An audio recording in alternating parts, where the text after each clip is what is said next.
이겨내야 해. 할아버지를 위해서. 이것쯤은 아무것도 아니야. 태어나자마자 버려진 아이가 있습니다. 왕의 피를 이어받았으면서도 이 세상에서 가장 차갑고 외진 곳에 내던져진 아이입니다. 그 아이에게 손을 내민 사람은 화려한 관복을 걸친 신하도 권세 높은 대신도 명문 사대부 집안의 어른도 아니었습니다. 평생을 산속에서 쑥뿌리와 약초만 캐며 살아온 이름도 없고 가진 것도 없고 세상에 아는 이 하나 없는 늙고 가난한 노인이었습니다. 이것은 핏줄보다 진한 사랑에 관한 이야기입니다. 왕실의 비밀보다 더 무겁고 황금, 옥패보다 더 영롱하게 빛나는 한 노인의 평생을 건 헌신과 희생에 관한 이야기입니다. 그리고 그 사랑을 온몸으로 받아 자란 한 아이가 자신의 목숨을 내걸고 그 사랑을 되돌려주는 이야기입니다. 지금부터 이 이야기를 함께 하실 분들께 미리 말씀드립니다. 눈물이 날 준비를 하십시오. 아니, 눈물로는 부족할지도 모릅니다.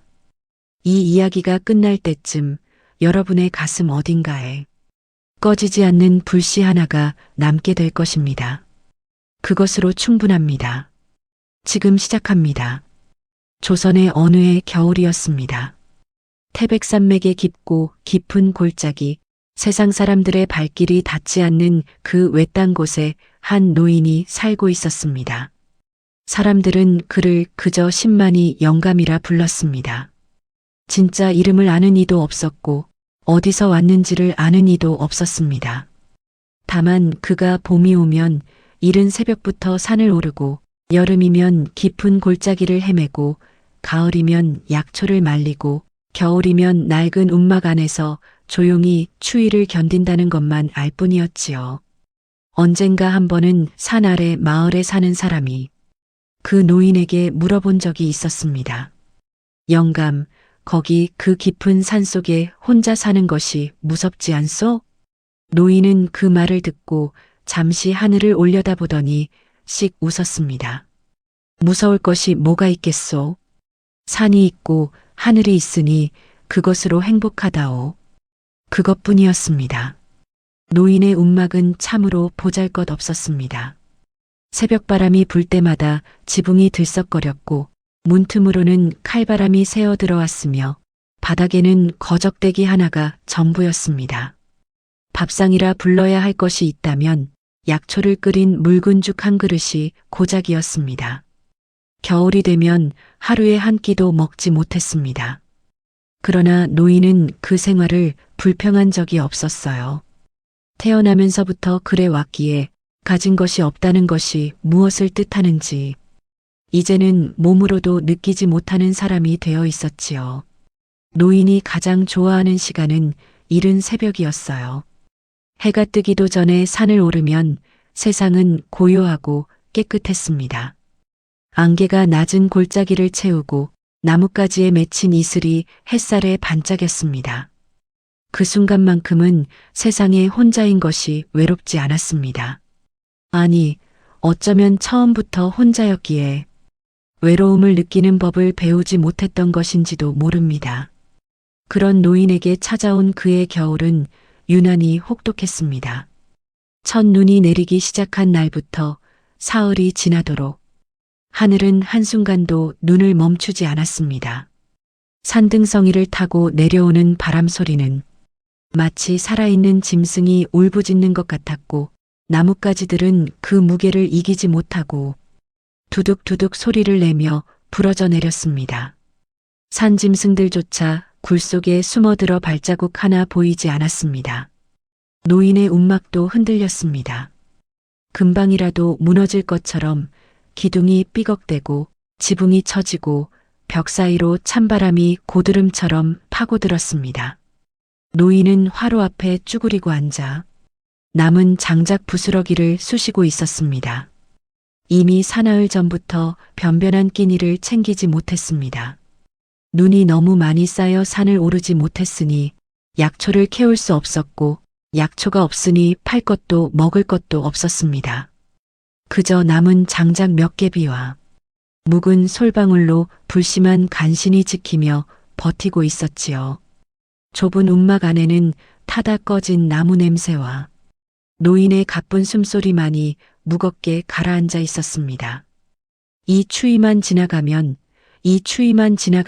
괜찮을 것이다. 노인은 속으로 그 말을 수백 번씩 중얼거리며 밤을 버티곤 했습니다. 한 해 그렇게 버텨온 세월이 수십 년이었습니다. 그런데 그날 밤 깊고 깊은 산 속에 어둠 속에서 무언가 이상한 소리가 들려왔습니다. 처음에는 그냥 지나쳤습니다. 산바람이 만들어내는 기이한 소리는 종류가 많으니까요. 어떤 날은 여자가 우는 것 같고 어떤 날은 어린아이가 웃는 것 같기도 한 것이 산바람이었습니다. 하지만 그 소리는 바람이 잠깐 잦아드는 사이에도 들렸습니다. 바람이 멈춘 적막한 산속에서 그 소리는 오히려 더 또렷하게 노인의 귀를 파고들었습니다. 산짐승의 울음소리가 아니었습니다.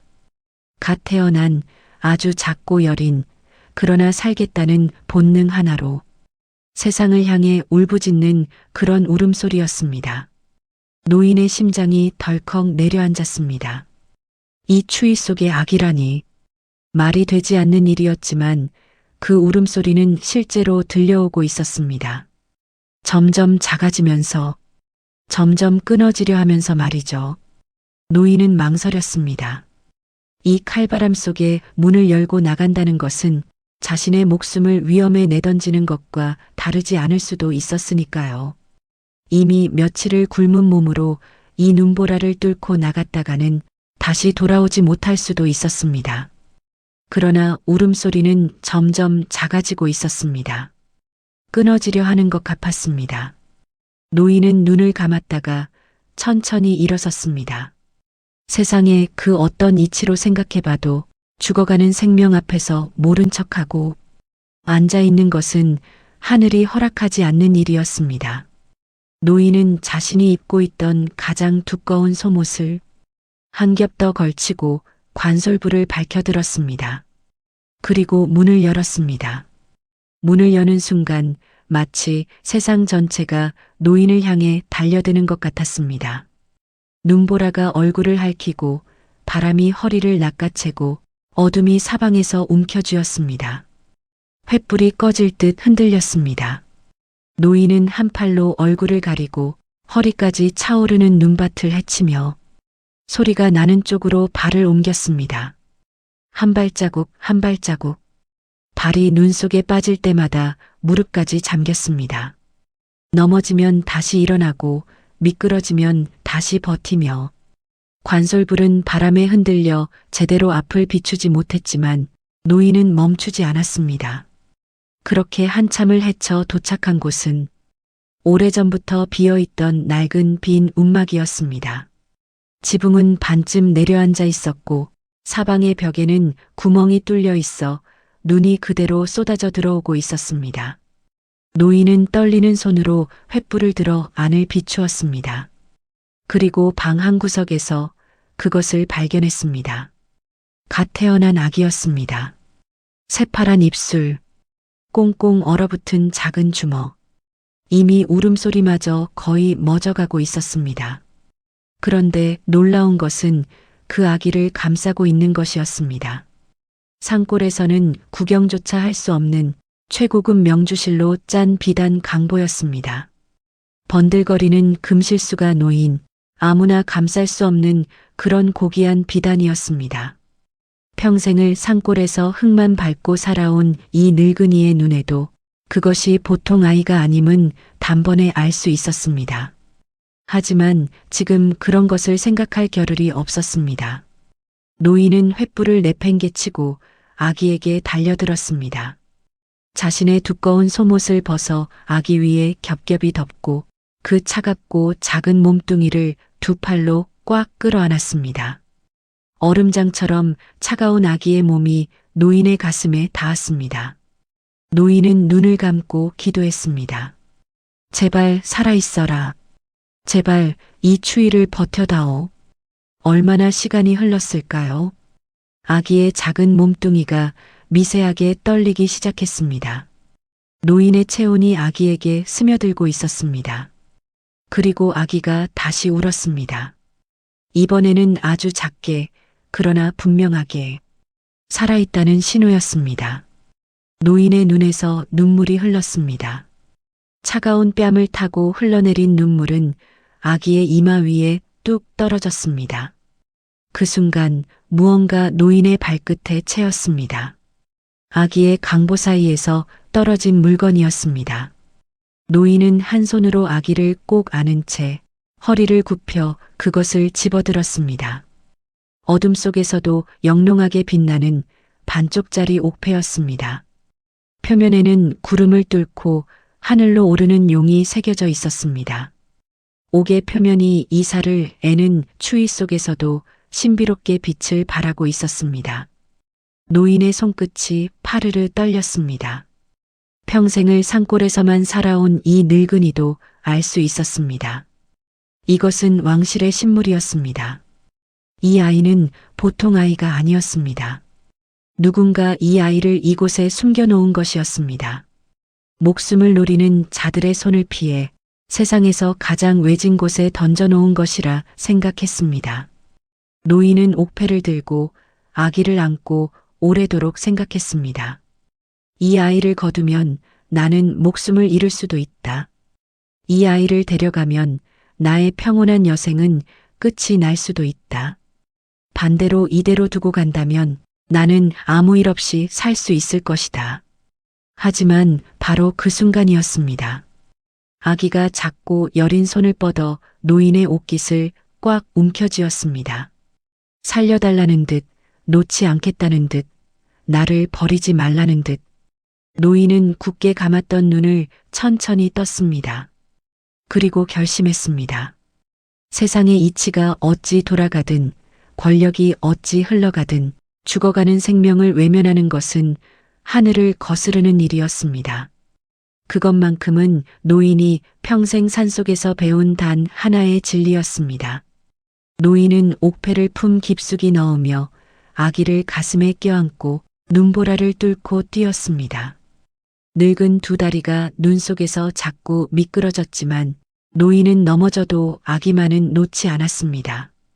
움막으로 돌아온 노인은 아궁이에 남은 장작을 모두 떼서 방안을 뜨겁게 달구었습니다. 묵은 쌀 몇 줌을 물에 풀어 묽은 미음을 쑤었습니다. 아기의 굳은 입술을 살며시 벌리고 그 미음을 아주 조금씩 조심스럽게 흘려 넣었습니다. 그리고 밤새 아기의 몸을 주무르고 잠을 쫓으며 곁을 지켰습니다. 이틀을 거의 눈을 붙이지 못했습니다. 사흘째 새벽이었습니다. 노인이 꾸벅꾸벅 졸다가 깨어났을 때 아기가 맑고 건강한 숨소리를 내며 깊이 잠들어 있었습니다. 조그맣게 오르내리는 아기의 가슴을 바라보며 노인은 비로소 안도의 한숨을 내쉬었습니다. 노인의 주름진 손이 아기의 뺨을 조심스럽게 어루만졌습니다. 얼마나 무서웠느냐, 얼마나 추웠으며, 얼마나 외로웠느냐. 노인은 아기에게 이름을 지어주었습니다. 연이라고 했습니다. 진흙 속에서도 맑고 곱게 피어나는 연꽃처럼 어떤 험한 운명 속에서도 바르고 꿋꿋하게 살아가기를 바라는 마음을 담았습니다. 그리고 아기를 감싸고 있던 비단 강보와 반쪽짜리 옥패를 두꺼운 무명천으로 여러 겹싸매어 낡은 나무 괴짝 가장 깊은 곳에 숨겨두었습니다. 세상 누구도 찾지 못하도록 연희 자신조차 그 비밀을 모른 채 그저 평범한 산골 아이로 살아가도록 노인은 괴짝 뚜껑을 닫으며 혼자 중얼거렸습니다. 너는 그냥 내 손자다. 그것으로 충분했어요. 그렇게 그 눈보라 치던 밤에 버려진 아기는 늙고 가난한 약초꾼의 손자가 되었습니다. 노인은 그날부터 달라졌습니다. 예전에는 산에서 약초를 캘 때 그냥 필요한 만큼만 캐왔습니다. 하지만 이제는 달랐습니다. 이 아이를 먹이고 입히려면 더 많이 캐야 했고 더 멀리 가야 했습니다. 예순을 넘긴 늙은 몸이었지만 아기를 업고 산을 오르기 시작했습니다. 무거웠고 힘들었지만 등에서 느껴지는 아기의 따뜻한 체온이 노인의 발걸음을 가볍게 해주었습니다. 밤에는 아기가 울 때마다 벌떡 일어나 달래고 새벽에는 또 산을 올랐습니다. 그런 생활이 이어졌습니다. 그리고 노인은 그 생활이 지금껏 살아온 수십 년보다 훨씬 풍요롭다는 것을 느꼈습니다. 가진 것은 하나도 늘지 않았습니다. 오히려 더 힘들고 더 고됐습니다. 그러나 밤마다 곁에서 새근새근 잠드는 작은 숨소리가 이 세상에 살아있는 이유가 되어 주었습니다. 세월은 강물처럼 흘렀습니다. 8번의 봄이 지나고 8번의 겨울이 왔습니다. 눈보라 속에서 얼어 죽을 뻔했던 핏덩이 아기는 이제 8살의 씩씩하고 영특한 소년이 되어 있었습니다. 연희는 참으로 묘한 아이였습니다. 사계절 내내 걸친 것이라고는 이리저리 기워이어 원래의 색조차 알 수 없는 낡은 누더기뿐이었습니다. 신발은 할아버지의 낡은 집신을 물려 신었는데 발보다 2배는 컸습니다. 밥상에는 늘 묽은 죽 한 그릇이 전부였습니다. 그런데도 아이의 눈빛만큼은 밤하늘의 별보다 초롱초롱하게 빛났습니다. 흙먼지가 묻은 작은 얼굴 위에서도 어딘가 모르게 범접하기 어려운 기품이 흘러넘쳤습니다. 콧날이 반듯하고 눈매가 깊고 맑으며 입술의 선이 고왔습니다. 아무리 누더기를 입혀도 아무리 흙을 묻혀도 감출 수 없는 무언가가 그 아이에게 있었습니다. 노인은 이른 새벽마다 연희의 작은 손을 잡고 산을 올랐습니다.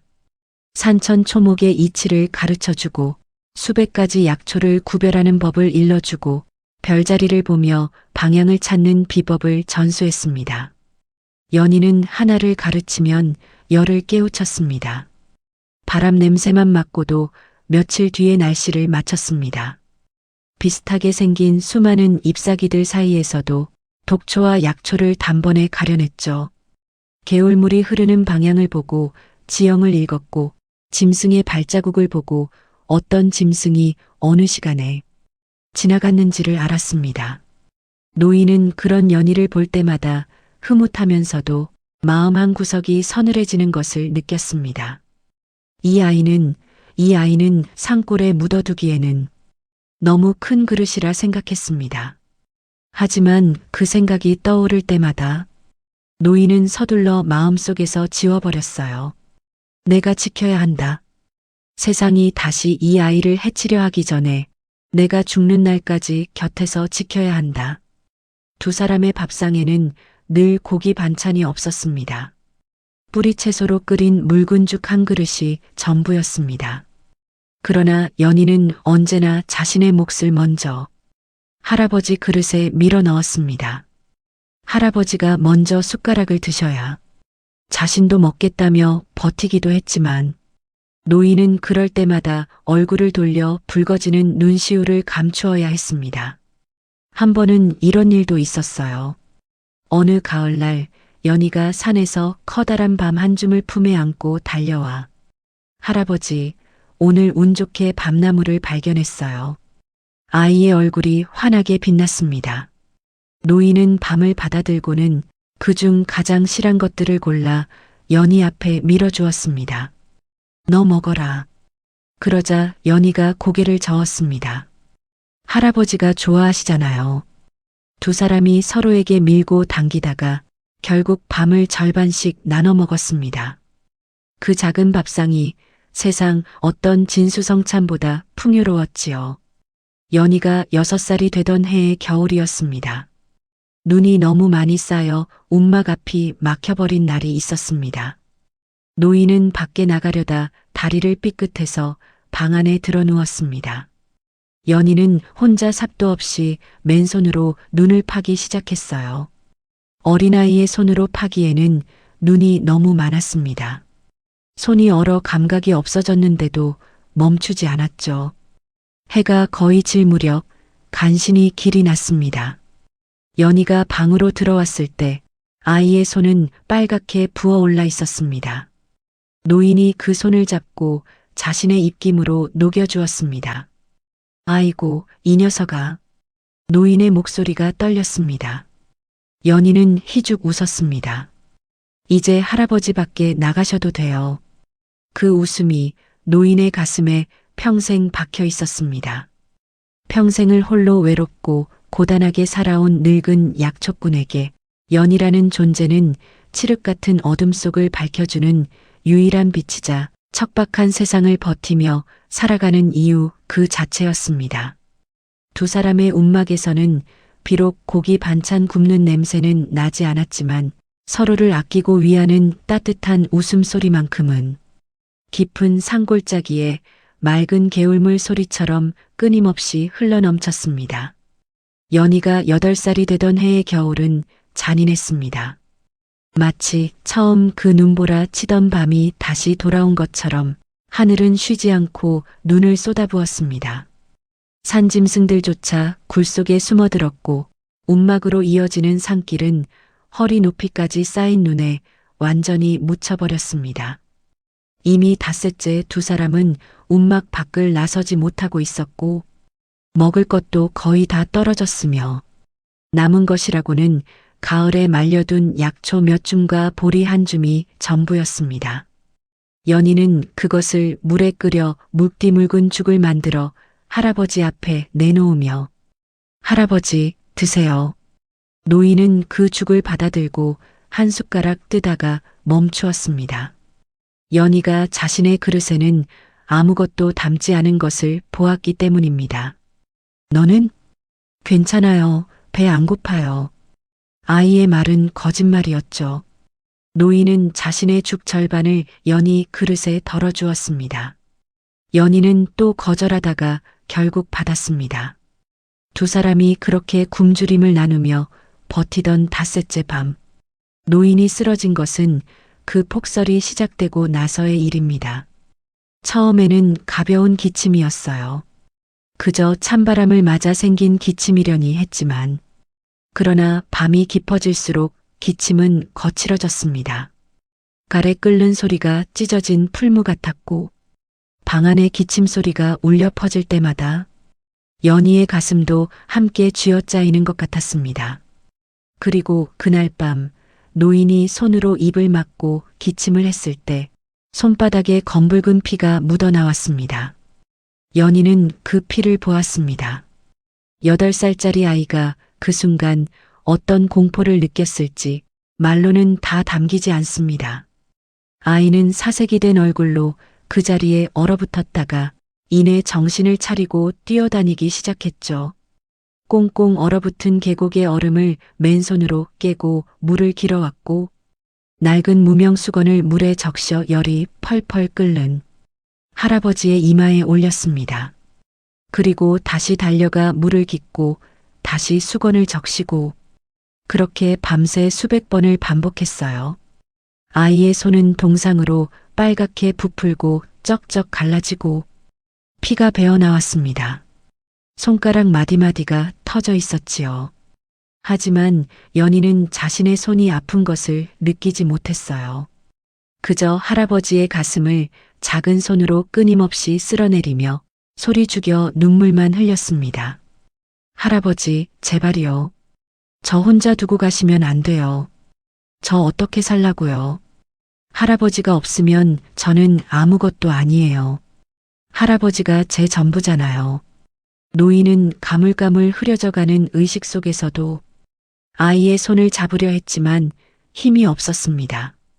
손가락이 조금 떨렸을 뿐 그 떨림을 느끼는 순간 연희의 가슴이 천갈래로 찢어지는 것 같았어요. 이대로 가다가는 할아버지가 오늘 밤을 넘기지 못할 수도 있다고 생각하니 아이는 눈물을 멈출 수가 없었어요. 계속 주먹으로 눈물을 벅벅 닦기만 했어요. 그리고 무언가를 결심한 듯 무언가를 생각했어요. 아주 오래전 화로 앞에 마주 앉아 할아버지가 지나가듯 들려주었던 이야기 하나가 떠올랐지요. 이 산맥에서 가장 깊고 험한 곳, 검은 바위. 절벽의 아슬아슬한 틈새에 다 죽어가는 사람의 숨통도 다시 틔워준다는 신령한 약초가 자란다는 이야기였어요. 연희는 그 이야기를 들었을 때부터 마음속에 새겨두었습니다. 언젠가 쓸 날이 있을 것 같아서 그 언젠가가 지금이었으니까요.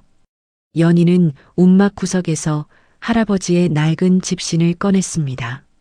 자신의 발보다 훨씬 컸지만 새끼줄로 꽁꽁 동여매어 고정시켰으며 얇은 누더기에 거적대기를 여러 겹 둘렀고 녹슨 낫을 허리춤에 찔러 넣었습니다.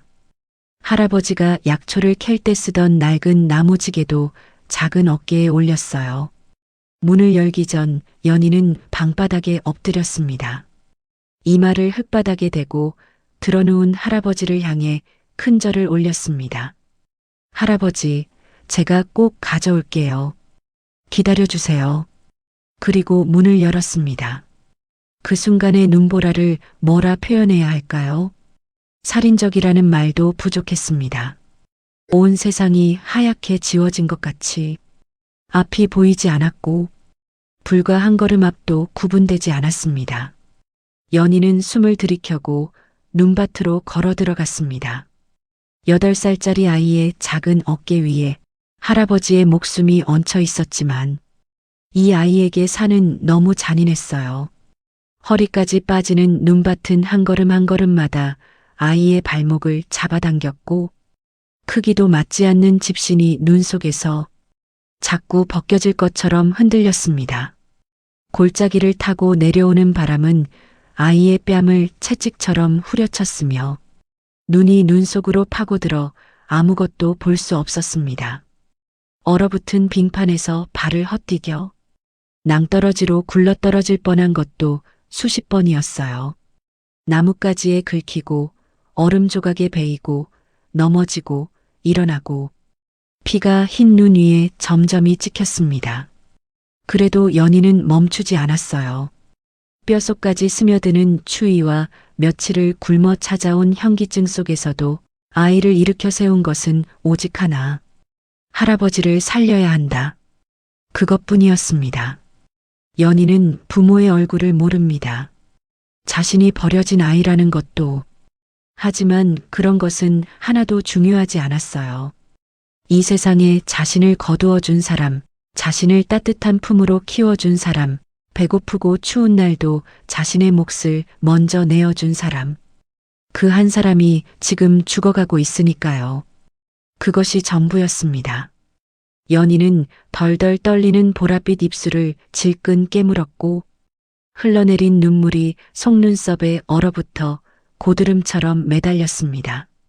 그래도 두 눈을 부릅뜨고 한 발 한 발 전진했어요. 그렇게 오른 끝에 마침내 검은 바위 절벽 앞에 섰습니다. 올려다보기만 해도 어지럼증이 일었지요. 수직으로 솟아오른 거대한 바위가 마치 아이를 집어삼킬 것처럼 위압적으로 내려다보고 있었습니다. 발밑에서는 수십 길의 낭떠러지가 아득하게 펼쳐져 있었어요. 연희는 눈을 감았다가 떴습니다. 꽁꽁 얼어붙어 감각조차 사라진 두 손으로 바위 틈을 더듬기 시작했습니다. 위로 위로 한 손을 뻗고 한 발을 올리고 돌풍이 불 때마다 아이의 몸이 허공에서 종이장처럼 흔들렸고 아찔했습니다. 한 발만 잘못 디뎌도 그대로 추락이었지만 그러나 아이는 바위를 놓지 않았습니다. 손톱이 깨져나가고 찢어진 손가락에서 피가 뚝뚝 떨어졌지만 그래도 올랐습니다. 할아버지의 얼굴을 떠올리며 올랐어요. 그 거칠고 주름진 얼굴을, 그 따뜻한 손을, 그 쉰 목소리를 떠올리며 한 발 한 발 위로, 그리고 마침내 절벽의 중턱쯤 되는 곳에서 바위 틈바구니 사이로 영롱한 푸른 잎사귀 하나가 눈에 들어왔습니다. 그것은 이 매서운 겨울 속에서도 굳건하게 살아있었습니다. 마치 연희를 기다리고 있었던 것처럼. 연희는 피투성이 손을 뻗었어요. 뿌리가 상하지 않도록 주변에 언 흙을 조심조심 파냈고 손가락이 아팠지만 아이는 느리고 조심스럽게 작업했습니다. 이 약초의 뿌리 하나라도 상하면 안 되니까. 할아버지의 목숨이 걸린 약초였으니까요. 마침내 약초가 온전히 손에 쥐어지는 순간 아이의 입에서 터져나온 것은 울음이었습니다. 짐승의 울음 같은 서럽고 처절한 오열이었습니다. 그동안 꾹꾹 참아온 모든 것이 한꺼번에 쏟아져 나오는 것 같았어요. 무서웠던 것, 아팠던 것, 외로웠던 것, 배고팠던 것. 그 모든 것이 절벽 위 바람 속으로 터져 나왔습니다. 연희는 약초를 자신의 가슴 가장 깊은 곳에 품었고 자신의 심장 박동이 약초에 닿도록 품 깊이 안았습니다. 이제 할아버지한테 가야 해. 서둘러 절벽을 내려오려 발을 디뎠습니다. 바로 그 순간 눈 아래 숨어있던 얼어붙은 이끼를 밟는 순간 발이 미끄러졌습니다. 비명도 지를 새 없이 아이의 작은 몸뚱이가 가파른 비탈길을 따라 굴러떨어지기 시작했습니다. 바위에 어깨를 부딪히고 나뭇가지에 얼굴을 긁히고 눈밭을 뒹굴며 한참을 굴러서야 눈구덩이에 처박혀 멈추었어요. 온몸이 부서진 것 같은 고통이었습니다. 머리가 핑 돌고 앞이 안 보이고 숨이 턱 막혔지만 그러나 연희가 가장 먼저 한 것은 품속에 손을 집어넣어 약초가 무사한지 확인부터 했습니다. 부러진 곳 없이 온전했지요. 아이는 안도의 숨을 내쉬며 일어나려 했습니다. 그러나 다리가 말을 듣지 않았어요. 추위는 이미 아이의 감각을 마비시키고 있었고 눈꺼풀은 점점 무거워졌습니다. 바람 소리가 멀어지고 달콤하고 치명적인 졸음이 몰려들었죠. 얼어 죽을 때는 졸음이 온다고 했어요. 그것이 지금 찾아오고 있었습니다. 할아버지한테 이 약초를 드려야 하는데 그 생각만이 꺼져가는 의식 속에서 맴돌았고 그리고 연희는 하얀 눈밭 위에서 쓰러졌습니다. 품속의 약초를 꼭 안은 채 얼마나 시간이 흘렀을까요? 칠흑 같은 어둠 속에서 붉은 빛이 일렁이기 시작했습니다. 여러 개의 횃불이었어요. 사람들이었습니다. 그들은 광군이었어요. 한양에서 내려온 윤 종사관이 이끄는 무리로 며칠째 이 깊은 산속에서 길을 잃고 헤매고 있었습니다. 참으로 중차대하고 은밀한 임무를 띠고 험한 산길에 올랐으나 사흘 밤낮을 쉬지 않고 퍼붓는 폭설에 완전히 방향 감각을 잃어버리고 만 것이었지요. 나침반은 얼어붙어 작동하지 않았고 사방은 온통 눈뿐이었습니다. 호랑이도 맨손으로 때려잡을 듯 건장하고 기세등등하던 무관들조차 뼛속의 골수까지 파고드는 살인적인 추위와 끝없는 행군에 지쳐 점차 깊은 절망과 죽음의 공포에 잠식되어 가고 있었습니다. 이 밤을 버티지 못하면 모두 이 산에서 얼어 죽을 것이 뻔했습니다. 그들이 눈구덩이 속에 처박힌 작은 형상을 발견한 것은 순전한 우연이었어요. 짐승의 사체인 줄 알았습니다. 그런데 가까이 다가가 보니 그것은 아이였습니다. 8살쯤 되어 보이는 아주 작은 산골 아이. 낡고 해진 누더기 사이로 간신히 드러난 아이의 얼굴은 이미 온기를 잃고 푸르스름하게 질려 있었습니다. 굳게 닫힌 파르스름한 입술과 꽁꽁 얼어붙은 속눈썹 위로는 눈송이가 소복하게 내려앉아 있었습니다. 당장이라도 가느다란 숨줄이 끊어진다 해도 전혀 이상할 것이 없을 만큼 참으로 위태롭고 가여운 모습이었습니다. 윤 종사관은 차가운 땅바닥에 무릎을 꿇었고 두꺼운 가죽 장갑을 벗어 던지고 아이의 얼음장 같은 뺨을 두 손으로 감쌌습니다. 품속에서 미지근한 물이 담긴 가죽 물통을 꺼내 굳게 닫힌 작은 입술 사이로 물을 조금씩 흘려 넣었습니다. 사내들은 숨을 죽이고 지켜보았고 시간이 흘렀습니다. 아무도 말을 하지 않았어요. 바람 소리만이 귀가를 때릴 뿐이었죠. 그리고 기적처럼 아이의 입술 사이로 가느다란 하얀 입김이 새어나오기 시작했습니다. 작은 가슴이 아주 약하게 오르내렸습니다. 눈꺼풀이 파르르 떨리더니 천천히 위로 올라갔어요. 수십 명의 무관들이 죽 늘어서서 내려다보고 있었습니다. 그 험상궂은 장정들 앞에서 평범한 아이였다면 기겁해서 울음을 터뜨렸을 것인데, 하지만 연희의 행동은 달랐어요. 아이는 꽁꽁 굳은 손을 품속으로 집어넣었습니다. 약초가 무사한지 더듬었어요. 부러진 곳이 없다는 것을 확인하고 나서야 연희는 깊은 안도의 한숨을 내쉬며 고개를 뒤로 떨구었습니다. 목숨이 끊어질 뻔한 그 순간에도 오직 약초만을 걱정하는 그 아이의 모습에 평생을 전쟁터에서 피와 눈물을 잇고 살아온 윤 종사관의 가슴 한 구석이 찌릿하게 저려왔습니다. 대체 이 작은 아이가 왜 이 지독한 눈보라 속에서 이 약초를 구하려 했는가? 그것이 누구를 위한 것인지 그는 아직 알지 못했습니다. 그러나 그 작고 피투성이인 손에 꼭 쥔 약초 한 줄기가 어떤 왕실의 보물보다 더 소중한 것임은 느낄 수 있었습니다. 정신을 차린 연희는 주변을 둘러보았습니다. 사내들의 창백하게 질린 얼굴, 길을 잃고 방황하는 자들의 절망적인 눈빛, 8살짜리 아이는 단번에 알아차렸어요. 이 사람들 길을 잃었구나. 이대로 있으면 모두 얼어 죽겠구나. 연희는 윤 종사관의 부축을 받아 간신히 몸을 일으켰지만 아직도 다리가 후들거렸습니다. 하지만 아이는 코끝을 세우고 바람 방향을 맡았어요. 구름 사이로 잠깐씩 얼굴을 드러내는 별들의 위치를 눈으로 쫓았습니다. 할아버지가 수백 번 가르쳐 준 것들이 머릿속에서 선명하게 떠올랐어요. 바람이 저 방향에서 불어오고 저 능선 너머에 큰 바위들이 있다. 그 바위들 뒤에 동굴이 있다. 연희는 쉰 목소리로 그러나 단호하게 손짓을 했습니다. 이대로 있으면 모두 얼어 죽습니다. 내가 안전한 동굴로 안내할게요. 덩치 큰 장정들은 반신반의했습니다.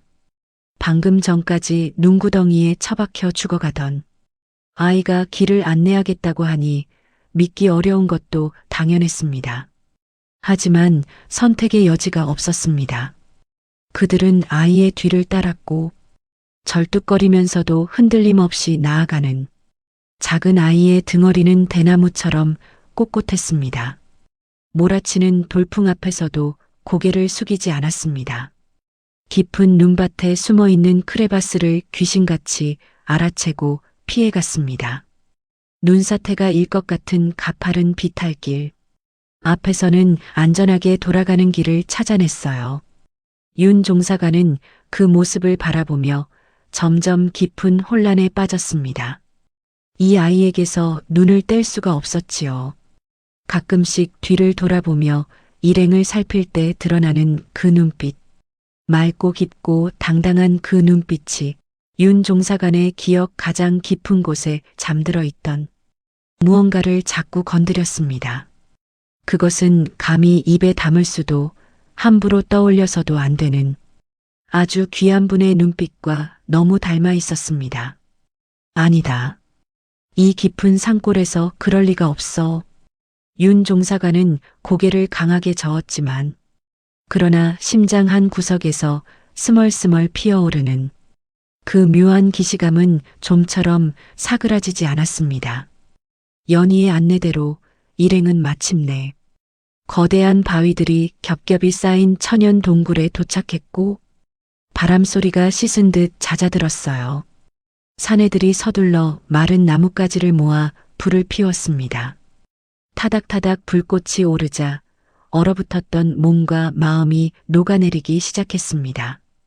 죽음의 문턱까지 끌려갔다 기적처럼 살아 돌아온 무관들은 자신들의 목숨을 구해준 조그만 은인을 향해 연신 고개를 깊이 끄덕이며 진심 어린 감사를 표했습니다. 그러나 정작 사내들을 살려낸 연희는 따뜻한 불기운을 누릴 겨를이 없었습니다. 아이는 동굴 바닥에 털썩 두 무릎을 꿇고 윤 종사관의 바지가랑이를 상처투성이인 두 손으로 꽉 부여잡았습니다.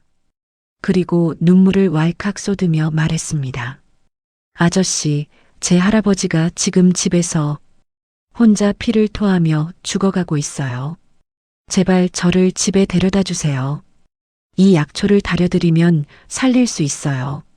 제발요, 제발 부탁이에요. 상처투성이 두 손이 윤 종사관의 관복을 덜덜 떨며 움켜잡았습니다.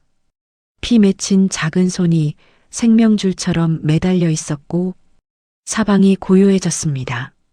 불꽃 튀는 소리만이 들릴 뿐 짐승 같은 사내들의 굳은 얼굴에 뜨거운 무언가가 번졌습니다. 평생 전쟁터에서 죽음을 밥 먹듯 보며 살아온 자들의 눈가에 눈물이 맺혔고 윤 종사관은 그 가느다랗게 떨리는 작은 어깨를 두 손으로 감싸 안으며 걱정하지 마라. 내가 반드시 내 할아버지를 살려주겠다. 맹세한다. 그들은 다시 눈보라를 뚫고 움직였습니다. 연희를 품에 안다시피 하며 사내들은 아이가 가리키는 방향으로 필사적으로 달렸어요. 눈보라가 방해했지만 이번에는 방향을 아는 아이가 앞에 있었습니다. 그리고 마침내 다 허물어져가는 낡은 움막에 도착했습니다. 방문을 열었을 때 이미 아궁이는 꺼져 있었어요. 얼음장처럼 차가운 방 안에 짙은 피비린내가 무겁게 가라앉아 있었습니다. 노인은 아직 숨을 쉬고 있었지만 그 숨소리는 언제 끊어져도 이상하지 않을 만큼 가느다란 실처럼 위태로웠습니다. 연희는 방문을 여는 순간 짐승처럼 울며 할아버지의 품으로 달려들었습니다. 할아버지, 저 왔어요. 제가 너무 늦었죠? 미안해요, 할아버지. 눈 좀 떠봐요, 제발이요. 할아버지, 저예요. 연희예요. 아이의 울음소리가 비좁은 움막을 처절하게 울렸습니다. 무관들은 즉시 움직였고 장작을 구해와 아궁이에 불을 지폈습니다. 귀한 구급약을 꺼내 노인의 입에 조금씩 흘려 넣었어요. 연희의 약초를 정성껏 다려 뜨거운 약물을 노인의 입술에 수시로 적셔주었고 밤새 교대로 장작을 떼고 굳어가는 노인의 팔다리를 쉬지 않고 주물렀습니다. 방 안이 서서히 따뜻해졌습니다. 연희는 할아버지 곁에 꼭 붙어 앉아 그 손을 두 손으로 꼭 잡으며 할아버지, 제가 이렇게 옆에 있잖아요. 가시면 안 돼요. 저 두고 가시면 안 된다고요. 밤이 깊어지고 새벽이 찾아왔어요. 그리고 기적이 일어났습니다. 거칠고 불안정하던 노인의 숨소리가 차차 부드럽고 규칙적으로 변해갔고 새파랗게 질려있던 뺨에 미세하게 혈색이 돌기 시작했습니다. 연희는 그 순간을 눈을 부릅뜨고 지켜보다가 비로소 안도의 눈물을 쏟았습니다. 할아버지의 거친 손을 두 뺨에 대고 그냥 울었어요. 아무 말도 하지 않고 그냥 울었습니다. 그 눈물이 따뜻했습니다.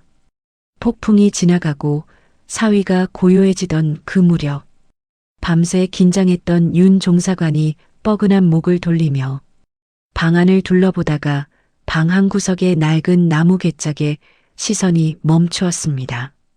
뚜껑이 반쯤 열려 있었죠. 그리고 그 틈새로 참으로 익숙한 빛이 새어나오고 있었습니다. 영롱하게 빛나는 맑은 푸른빛이었습니다. 어둠이 짙게 깔린 방 안에서도 스스로 생명력을 가진 듯 신비롭게 빛을 내고 있었고 윤 종사관의 심장이 쿵 내려앉았습니다. 그 빛은 그가 지난 8년 동안 피눈물을 흘리며 찾아 헤매던 그 신물의 빛깔이었습니다. 그는 비틀거리며 괴짝 앞으로 다가가 손을 집어넣었습니다. 무명천 사이로 차갑고 매끄러운 옥의 감촉이 손끝에 닿았고 그것을 꺼내 들었습니다. 반쪽짜리 옥패였습니다. 표면에는 하늘로 오르는 용이 새겨져 있었어요. 금방이라도 꿈틀거리며 승천할 것 같은 용이었습니다. 윤 종사관의 두 눈에서 눈물이 터져 나왔습니다. 이것은 단순한 물건이 아니었습니다. 8년 전 피바람이 불던 그 밤, 갓 태어난 새손 저하와 함께 감쪽같이 사라져버린 왕실의 증표였습니다. 조선 왕실의 정통 핏줄을 증명하는 이 세상에 단 하나뿐인 신물이었습니다. 그는 다리에 힘이 풀려 그 자리에 주저앉았습니다. 목구멍에서 짐승의 울음 같은 신음이 터져 나왔습니다. 이 깊고 천한 산골짜기에서 이 다 쓰러져가는 낡은 움막에서 나라의 지존이 될 핏줄의 증표를 발견하다니 하늘이 놀라고 땅이 뒤집히는 노릇이었습니다. 노인이 힘겹게 눈을 떴으며 윤 종사관의 손에 든 옥패를 보자 노인의 눈동자가 심하게 흔들렸습니다. 언젠가 밝혀질 일이라 알고 있었고 언젠가 주인이 찾아갈 것이라 생각하며 살아왔습니다. 그러나 막상 그 순간이 닥치니 가슴이 텅 비는 것 같았습니다. 아이를 보내야 한다는 것을 알면서도 그것이 이렇게 아플 줄은 몰랐습니다. 노인은 체념한 듯 고개를 떨구었습니다. 윤 종사관이 무릎으로 기어 노인 곁으로 다가갔습니다. 그리고 떨리는 목소리로 물었어요. 어르신, 이 물건이 어찌하여 여기 있는 것입니까? 그리고 저 아이는 도대체 누구입니까? 노인은 마른 입술을 다리며 천천히 입을 열었습니다. 8년 전 그 눈보라 치던 밤의 이야기를, 빈 움막에서 얼어 죽어가던 핏덩이를 발견한 이야기를, 강보 속에서 옥패를 발견했지만 이 아이를 세상으로부터 지키기 위해 숨긴 이야기를 하나도 빠짐없이 털어놓았습니다. 노인의 목소리는 갈라지고 쉬어 있었지만 그 안에 담긴 진실의 무게만큼은 천근만근 무겁게 방 안의 공기를 짓눌렀습니다. 이야기를 마친 노인은 윤 종사관의 옷자락을 잡고 눈물을 흘렸어요. 내 목숨은 어찌 되어도 좋습니다. 저 아이만은, 부디 저 아이만은 원래 있어야 할 곳에서 귀하게 살게 해주십시오. 이 늙은이의 마지막 청입니다. 윤 종사관은 고개를 저었습니다. 노인의 거친 두 손을 꼭 잡으며 말했습니다. 어찌 목숨을 거두겠습니까? 어르신이야말로 조선의 왕손을 지켜낸 진정한 충신이시며 은인이십니다. 아침이 왔습니다. 밤새 내리던 눈이 그쳤습니다. 구름 사이로 눈부신 햇살이 비추며 세상이 온통 하얗게 빛나고 있었습니다. 마당 한편에서 연희가 작은 손에 입김을 풀어가며 남은 약초를 다듬고 있었습니다. 할아버지에게 다려드릴 약을 미리 준비하는 것이었어요. 작은 손이 재빠르게 움직이고 있었습니다. 윤 종사관은 천천히, 아주 천천히 연희에게 걸어나갔습니다. 그의 손에는 푸른 옥패가 들려 있었고 뒤를 따라 나온 무관들이 그 옥패를 보는 순간 얼굴이 하얗게 질렸어요. 그들도 알고 있었습니다. 저것이 무엇인지를, 저 옥패가 의미하는 바가 무엇인지를. 약초를 다듬던 연희가 고개를 들었습니다. 낯선 아저씨들이 자신을 둘러싸고 묘한 표정을 짓고 있었습니다. 아이는 겁을 집어먹고 뒷걸음질을 쳤어요. 그 순간 윤 종사관이 쿵소리가 날 정도로 거친 흙바닥에 무릎을 꿇었고 이마가 땅에 닿도록 깊이 엎드렸습니다. 그 뒤를 따라 수십 명의 무관들이 일제히 무릎을 꿇고 엎드렸습니다. 좁은 마당이 순식간에 엄숙한 침묵으로 가득 찼으며 처마 끝에서 녹아 떨어지는 물방울 소리만이 들릴 뿐이었습니다. 윤 종사관의 목소리가 울먹이며 터져 나왔습니다. 소신이 이제야 새손 저하를 배웁니다. 죽어 마땅한 죄인을 용서하여 주시옵소서. 그 우렁차고 비통한 외침이 산골짜기의 메아리가 되어 울려 퍼졌습니다. 연희는 눈을 동그랗게 뜨고 굳어버렸습니다. 무슨 말인지 알 수가 없었어요. 새손? 저하? 그게 나를 부르는 말인가? 아이는 당황하여 윤 종사관에게 다가가 어깨를 흔들었습니다. 일어나세요. 이러시면 안 돼요. 저는 그냥 약초 캐는 아이예요. 윤 종사관이 눈물 범벅이 된 얼굴로 고개를 들었고 그리고 연희의 손에 옥패를 쥐어주며 이것이 증거입니다. 저하께서 태어나실 때 몸에 지니고 계셨던 왕실의 보물입니다.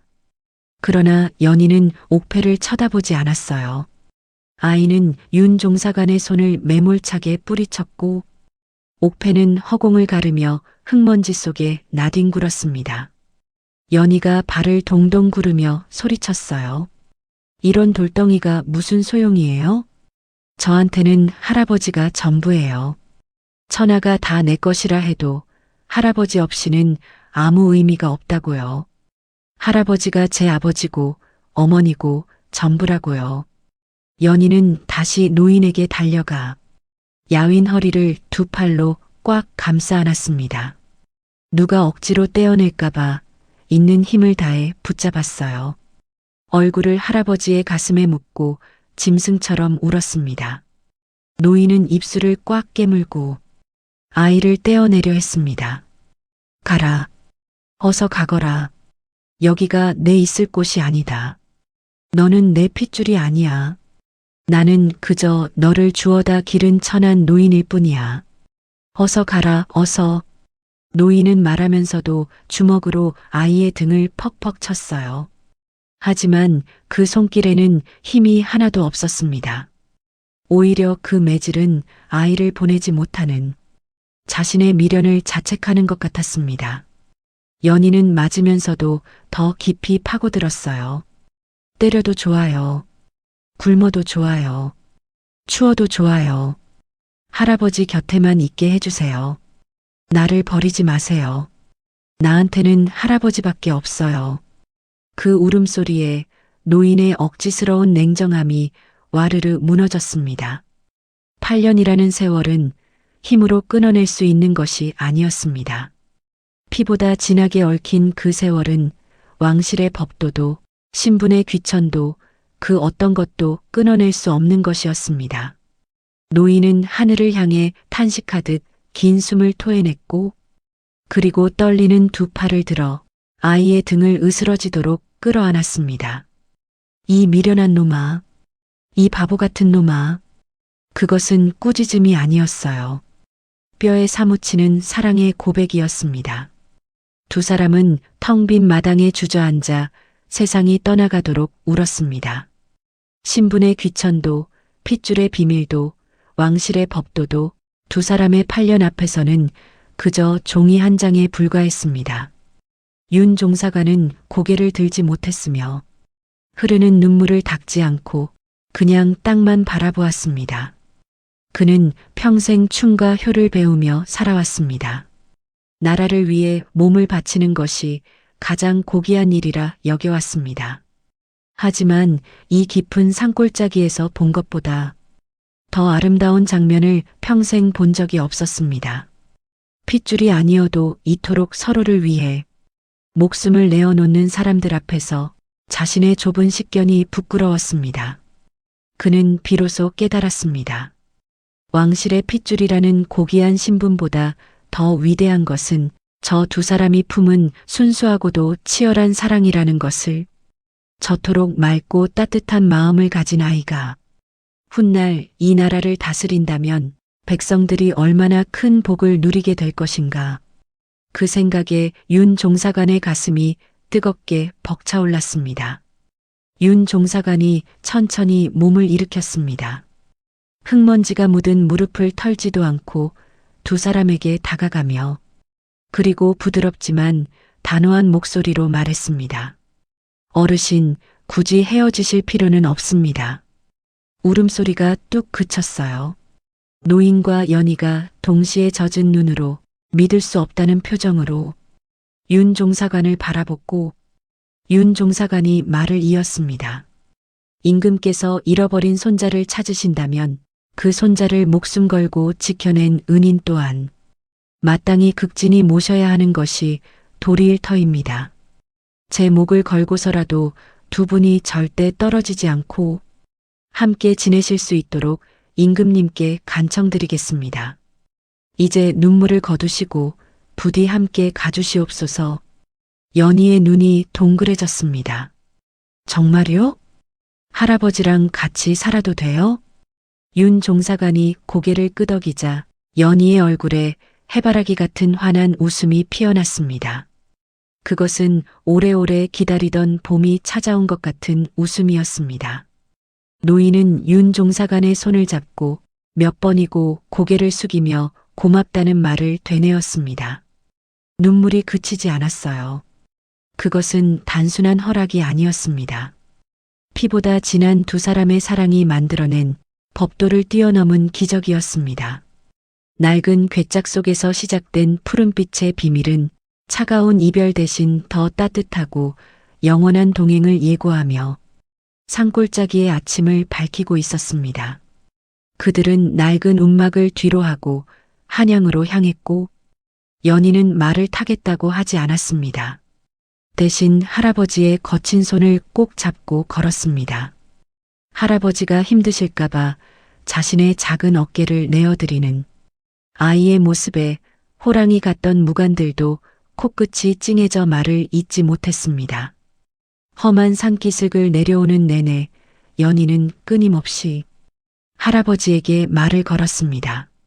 할아버지, 저기 보여요? 저 나무 아래에 작년에 도라지 캤잖아요. 할아버지, 우리 궁궐 가면 밥을 많이 줄까요? 할아버지, 저는 괜찮아요. 걸을 수 있어요. 노인은 그 말들을 들으며 걸었습니다. 가슴이 아팠습니다. 그러나 동시에 이상하게 평온했지요. 이 아이와 함께라면 어디든 갈 수 있을 것 같았습니다. 산천 초목도 그들의 뒷모습을 배웅하는 듯 앙상한 나뭇가지들이 바람에 흔들리며 긴 작별 인사를 건넸습니다. 며칠을 걸려 도착한 궁궐은 참으로 웅장하고 화려했습니다. 금으로 장식된 기둥, 눈부신 단청, 넓은 마당. 연희는 그 모든 것을 보면서도 감탄하지 않았습니다. 아이의 눈에는 헬쑥해진 얼굴로 그러나 눈물이 그렁그렁한 채 자신을 기다리고 있는 임금님의 얼굴이 먼저 들어왔습니다. 잃어버린 줄만 알았던 핏줄이 이토록 훌륭하고 바르게 자라 돌아왔다는 사실에 임금은 채통도 잊은 채 맨발로 뛰어나와 어린 손자를 끌어안았습니다. 임금의 눈물이 연희의 어깨 위로 떨어졌습니다. 한참을 그렇게 안고 있다가 임금은 연희의 뒤에서 죄인처럼 고개를 조아리고 있는 늙은 약초꾼을 발견했습니다.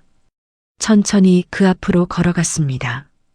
감히 고개도 들지 못하는 노인의 두 손을 덥석 잡아 일으켜 세웠습니다.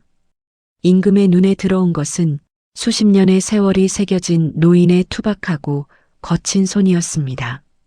약초 회기로 갈라지고 딱딱하게 굳은 그 손은 왕실의 어떤 보약보다도 귀한 정성으로 죽어가던 왕손을 살려낸 세상에서 가장 아름다운 손이었습니다. 임금은 뜨거운 눈물을 흘리며 노인에게 깊이 고개를 숙였습니다. 짐의 핏줄을 지켜준 은인이자 이 나라의 왕손을 사람답게 키워준 스승이라 칭하였습니다. 만조백관들 또한 숨을 죽인 채 고개를 숙이며 깊은 존경을 표했습니다. 핏줄이 아님에도 목숨을 걸고 남의 아이를 거두어 기른 그 숭고한 희생 앞에서 그들도 옷깃을 여몄습니다. 임금의 특별한 어명으로 노인은 궁 안의 별채에 머물게 되었고 내의원 최고의 의원들이 밤낮으로 붙어 노인의 병을 치료했습니다. 평생 칡뿌리와 나무껍질로 연명하던 노인의 밥상에는 산의 진미가 올랐습니다. 낡은 누더기 대신 부드러운 비단옷이 입혀졌습니다. 처음에는 가시방석 같다며 손사래를 치던 노인도 날이 갈수록 건강을 되찾았어요. 자신이 건강해야 어린 손자 곁을 오래 지킬 수 있다는 것을 노인은 이제 알았습니다. 궁궐 사람들을 가장 놀라게 한 것은 새손 연희의 모습이었어요. 낮에는 세자 강원에서 글을 읽고 왕실의 법도를 배우며 의젓한 왕손의 자태를 뽐냈습니다. 유능한 스승들도 이 아이의 영특함에 혀를 내둘렀습니다. 하나를 가르치면 열을 깨우쳤습니다.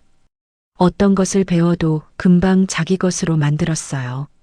그러나 해가 지면 어김없이 화려한 새손의 의복을 펄럭이며 노인의 별채로 한달음에 달려갔습니다. 고운 비단 이불을 놔두고 굳이 할아버지의 거친 품에 파고들어 그 냄새를 맡아야만 잠이 드는 버릇은 여전했습니다. 궁녀들이 그것을 보고 걱정스럽게 말리면 연희는 이렇게 말했습니다. 내가 제일 잘 자는 베개거든요. 그 말에 궁녀들도 웃음을 참지 못했습니다. 어느 눈 내리는 겨울밤, 창호지 문 너머로 도란도란 들려오는 두 사람의 이야기 소리에 지나가던 궁녀들이 발걸음을 멈추었습니다. 할아버지, 제가 나중에 임금이 되면요.